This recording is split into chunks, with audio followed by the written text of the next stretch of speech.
Welcome to BRK news. నేను మానస. అసలు ఈ దేశంలో ఏం జరుగుతుంది? ఇంకెన్నాళ్ళు ఈ మహిళలపై అత్యాచార ఘటనలు? 75 ఏళ్ల స్వతంత్ర దేశంలో మహిళలకు ఇంకా భద్రత లేదా? దేశంలో అత్యాచార ఘటనలకు ఎన్ని శిక్షలు పడుతున్నా ఇంకా ఈ మగమృగాల్లో మార్పు రాదా? నిర్భయ దిశ చట్టాలు ఏం చెబుతున్నాయి? గిరిజన మహిళలు అంటే చిన్న చూపా? వాళ్లకు ఏం చేసినా ప్రభుత్వం అడగదని అహంకారమా? ఏంటి ఈ అత్యాచారాలు? ఇంకా మార్పు రాదా? అప్పుడెప్పుడో ఢిల్లీలో నిర్భయ, ఆ తర్వాత తెలంగాణలో దిశ, ఇక ఇటీవలే కోల్కతాలో ట్రైనీ డాక్టర్ రేప్ కేసు. ఇలా ఇంకెన్నాళ్ళు మగమృగాల్లా కామానికి మహిళలు బలి కావాల్సిందేనా? తాజాగా నిర్భయ ఘటన మరోసారి రిపీట్ అయింది.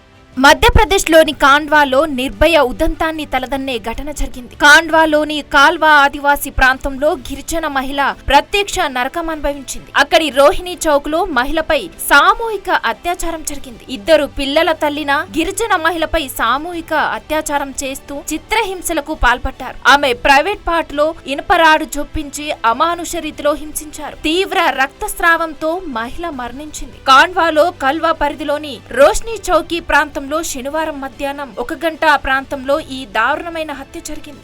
ఘటన గురించి తెలియగానే అక్కడికి చేరుకున్న పోలీసులకు అపస్మారక స్థితిలో పడి ఉన్న మహిళను చూసి గ్రామస్తులను విచారించారు. దీంతో గ్రామస్తులు బాధిత మహిళ 2 పిల్లల తల్లి అని పోలీసులు తెలిపారు. మహిళను ఆమె కూతురు పొరుగున ఉన్న ఇంట్లో అపస్మారక స్థితిలో గుర్తించారు. అత్యాచారం చేసిన వ్యక్తులు ఆమె ప్రైవేట్ భాగాల్లో ఇనుపరాడ్ని జొప్పించి ఆమె గర్భాశయాన్ని బయటకు తీశారని పోలీసులు తెలిపారు. తీవ్ర రక్తస్రావంతో ఆమె చనిపోయింది. ఆమెపై సామూహిక అత్యాచారం చేసినట్లు అనుమానిస్తున్నారు. నిందితులను హరిపాల్వి, సునీల్ దుర్వేగా గుర్తించారు.